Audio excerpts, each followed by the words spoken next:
أعمالنا من يهده الله فلا مضل له ومن يضلل فلا هادي له أشهد أن لا إله إلا الله وحده لا شريك له وأشهد أن محمدا عبده ورسوله اللهم صل وسلم على محمد وعلى آله وأصحابه ومن تبعهم بإحسان إلى يوم الدين. قال الله تعالى في القرآن العظيم أعوذ بالله من الشيطان الرجيم بسم الله الرحمن الرحيم يا أيها الذين آمنوا اتقوا الله حق تقاته ولا تموتن إلا وأنتم مسلمون. وقال في آية الأخرى يا أيها الناس اتقوا ربكم الذي خلقكم من نفس واحدة وخلق منها زوجها وبث منهما رجالا كثيرا ونساء واتقوا الله الذي تساءلون به والأرحام إن الله كان عليكم رقيبا. فإن أصدق الحديث كتاب الله وخير الهدي هدي محمد صلى الله عليه وسلم وشر الأمور محدثاتها وكل محدثة بدعة وكل بدعة ضلالة وكل ضلالة في النار. Ma'asyiral muslimin rahimakumullah. Segala puji bagi Allah yang telah memberikan kita nikmat dan rezeki, dan rezekinya itu adalah dibungkus dengan sumber yang lebih baik dan menjadikan kita termasuk orang-orang yang bersyukur terhadap rezeki dari Allah Subhanahu wa taala. Salawat beserta salam semoga seringkali tercurahkan kepada Nabi besar kita Muhammad sallallahu alaihi wasallam. Allahumma salli wa sallim alaihi, kepada keluarga, sahabat dan seluruh pengikutnya hingga akhir kiamat. Ma'asyiral muslimin rahimakumullah. Pada kesempatan kali ini, marilah kita meningkatkan ketakwaan kita terhadap Allah Subhanahu wa taala dengan menjalankan segala perintahnya dan menjauhi segala larangannya. Ketahuilah salah satu aspek penting dalam keseharian kita adalah rezeki dari Allah Subhanahu wa taala, dan seringkali menjadi fokus utama dalam upaya dan doa-doa yang kita panjatkan semata untuk mendapatkan rezeki yang banyak oleh Allah Subhanahu wa taala. Jemaah Jumat yang berbahagia, seringkali kita terjebak dalam perlombaan untuk mendapatkan rezeki dari Allah Subhanahu wa taala, yakni dengan mengumpulkan harta dan memperbanyaknya. Namun penting kita pahami bahwasanya rezeki bukan hanya soal kualitas, bukan hanya soal kuantitas atau banyaknya rezeki itu dari Allah, tapi juga soal kualitas. Mari kita renungkan bersama perbedaan antara kualitas dan kuantitas rezeki pada pandangan Islam kali ini. Kuantitas rezeki mengacu pada jumlah atau banyaknya rezeki yang kita dapatkan dari Allah Subhanahu wa taala, yakni harta yang kita miliki.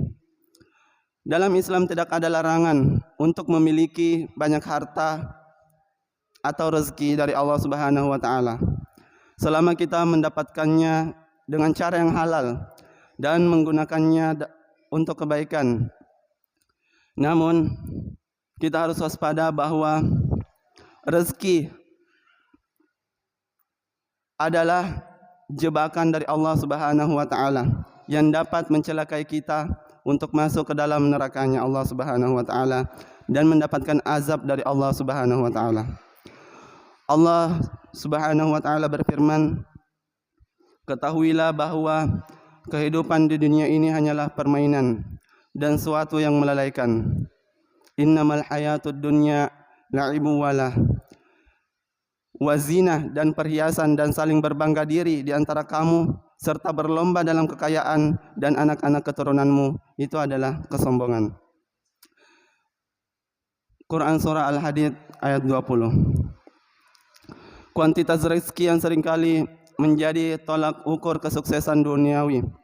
Tetapi kita harus ingat bahwa tidak semua harta yang banyak membawa kebahagiaan dan keberkahan.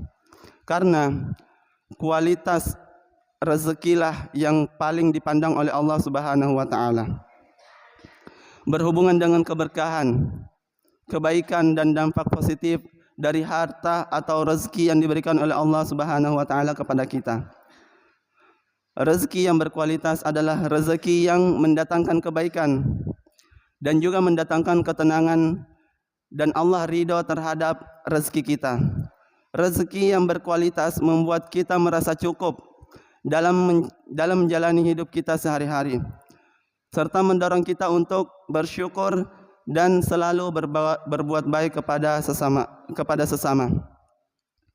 Rasulullah sallallahu alaihi wasallam bersabda, "Bukanlah kekayaan itu dengan banyaknya harta, tetapi kekayaan yang sebenarnya adalah kaya hati." Hadis riwayat Bukhari Muslim. Kekayaan atau kuantitas rezeki yang diberikan oleh Allah Subhanahu wa taala kepada kita bukan diukur dari berapa banyaknya harta itu, berapa banyaknya harta yang telah kita kumpulkan, tetapi berapa besarnya rasa syukur kita terhadap rezeki yang Allah berikan kepada kita. Orang yang memiliki kualitas rezeki yang baik akan selalu merasa cukup dengan apa yang diberikan oleh Allah Subhanahu wa taala dan selalu bersyukur terhadap setiap keadaan sesulit apapun yang ditimpakan oleh Allah Subhanahu wa taala kepada orang-orang yang bersyukur tersebut. Semoga kita semua termasuk orang-orang yang merugi karena lalai dalam beribadah akibat terlalu sibuk mengejar yang namanya atau mengumpulkan rezeki dari Allah Subhanahu wa taala. Adapun beberapa yang bisa kita amalkan untuk mendapatkan rezeki Allah Subhanahu wa taala sehingga kehidupan kita tercukupi dalam kesehariannya. Yang pertama adalah memperbanyak syukur. Syukur adalah kunci untuk mendapatkan lebih banyak nikmat dan keberkahan dari Allah Subhanahu wa taala. Allah berfirman, "Sesungguhnya jika kamu bersyukur, niscaya aku akan menambahkan nikmat kepadamu. La in syakartum la azidannakum wa la in kafartum in adzabi lasyadid." Dan ketika engkau mengingkari nikmatku, sesungguhnya azabku adalah azab yang pedih. Yang kedua adalah mencari rezeki dengan jalan yang halal. Pastikan bahwa setiap rezeki yang kita cari itu berasal dari cara-cara yang halal dan tidak merugikan orang lain, sehingga rezeki yang halal itu sebagai pancingan untuk rezeki yang lainnya datang kepada kita. Yang ketiga adalah orang-orang yang rajin bersedekah dan berinfak akan dilimpahkan rezeki kepadanya. Begitu pula orang yang berdoa dan bertawakal juga senantiasa diberkahi rezeki yang banyak kepada Allah Subhanahu wa taala. Barakallahu li wa lakum fil Qur'an.